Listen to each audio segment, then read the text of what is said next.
Hello friends, welcome to my channel. आज मी तुम्हाला दाखवणार आहे काही झंझट न करता मऊसूत आणि खुसखुशीत अशी पुरणपोळीची रेसिपी। तर ही पुरणपोळी इथे मी चण्याच्या डाळीने नाही बनवलेली आहे, तर ही पुरणपोळी इथे मी तुरीच्या डाळीपासून बनवलेली आहे। तर पुरणपोळी बनवण्यासाठी सर्वात आधी मी ह्याचं सारण बनवून घेतलं। तर सारणासाठी ना 1 वाटी इथे मी तूर डाळ घेतलेली आहे, तिला स्वच्छ धुवून घेतलं। त्यानंतर मी कुकरमध्ये ह्या तूर डाळीला टाकून घेतलं। 1 वाटी तूर डाळीसाठी इथे मी 2 वाटी पाणी टाकलेलं होतं। आता मी कुकरचं झाकण लावलं आणि 2-3 शिट्ट्या काढून घेतल्या। 2-3 शिट्ट्या काढल्यानंतर ही तूर डाळ आहे ती व्यवस्थितपणे इथे पूर्ण मॅश झालेली होती आणि पूर्ण शिजली सुद्धा होती। आता मी एक खोलगट कढई घेतलेली आहे, त्या कढईमध्ये ही पूर्ण तूर डाळ टाकून घेतली।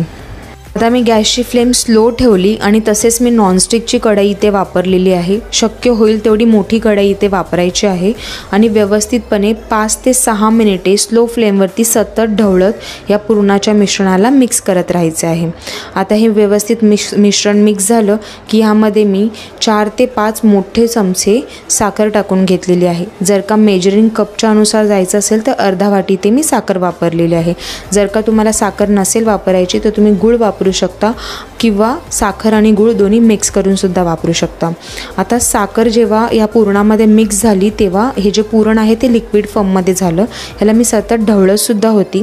आता पुरण जळू नये, करपू नये त्यासाठी मी याच्यामध्ये 1 चमचा भरून तूप टाकून घेतले आणि त्याचबरोबर चांगला फ्लेवर यावा म्हणून अर्धा चमचा ह्याच्यामध्ये मी वेलची पावडर टाकून घेतली आणि पुरणाला व्यवस्थितपणे एकदा मिक्स करून घेतले।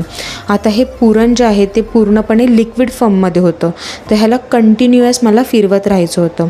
ही पुरणपोळी एकदा मी तुम्हाला दाखवते बघा, ह्याचं जे कन्सिस्टन्सी आहे ती एकदम लिक्विडी आहे। तर कंटिन्युअस मी ह्याला चालवत होती, म्हणजेच पुरण खाली करपलं नाही पाहिजे। जर का करपलं पुरण तर ते पूर्ण बेकार होऊन जाणार।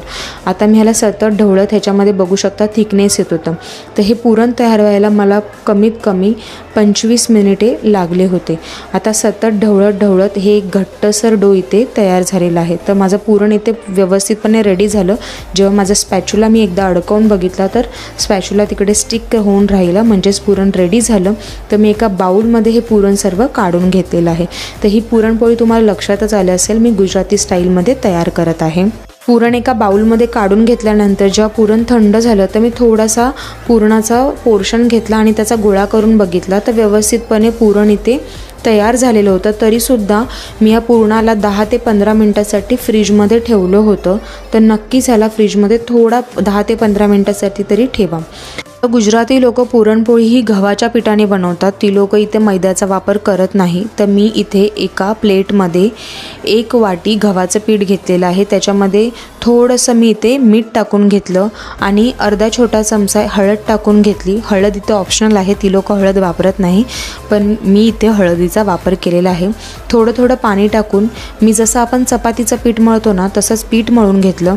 त्यानंतर मात्र 1 चमचा भरून मी ह्याच्यावरती तेल टाकलं पिठावरती आणि व्यवस्थितपणे पिठाला मॅश करून व्यवस्थित पिठाला चांगलं मळून घेतलं।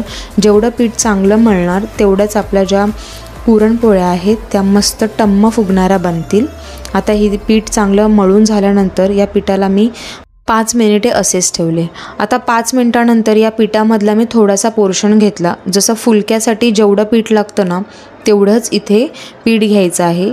या गोळ्यावरती इथे मी थोडंसं सुक्कं पीठ जे आहे ते लावून घेतलं आणि व्यवस्थितपणे पिठाला पुरीच्या आकारामध्ये लाटून घेतलं। आता मध्यभागी मी सर्व जे पुरण आहे ते इथे ठेवून घेतलेलं आहे। तर जेवढं पुरण आपल्याला जेवढी आपण लाटी घेतलेली आहे तेवढंच आपल्याला पुरण घ्यायचं आहे, कंजूसी नाही करायचे। त्यानंतर ज्या सगळ्या कडा आहेत त्या कॉर्नर्स एकत्र मध्यभागी गोळा करून, म्हणजे जशी आपण पराठ्याची स्टफिंग करतो तशी स्टफिंग करायची आहे। आता पोळीवरती थोडं सुक्कं पीठ लावून पोळीला एकसारखं व्यवस्थित लाटून घेतलेलं आहे। जसे चपाती आपण रोल करतो तशीच ही मी पोळी लाटून घेतलेली आहे। कडांवरती मी जास्त ह्याला हलक्या हाताने रोल केलेला आहे आणि जेवढ्या साईजची मला पोळी पाहिजे होती तेवढ्या साईजची पोळी मी इथे तयार करून घेतली। साईडला मी पॅन तापत ठेवला होता। पॅन चांगला तापल्यानंतर मी ही जी पोळीची बाजू आहे ती इथे शेकवण्यासाठी ठेवलेली आहे आणि आता मी ह्या पोळीला एका साईडनी 30 सेकंड शिजवून घेतलं। त्यानंतर मी त्याची बाजू पलटी करून घेतली, मग पलटी केलेल्या बाजूवरती तूप लावून घेतलं, त्यानंतर पुन्हा पलटी करून त्यालासुद्धा तूप लावून घेतलं आणि ही पोळी इथे मस्त टम्म फुगलेली होती। तर अशीच मी बाकी सर्वसुद्धा पोळ्या इथे तयार करून घेतल्या होत्या।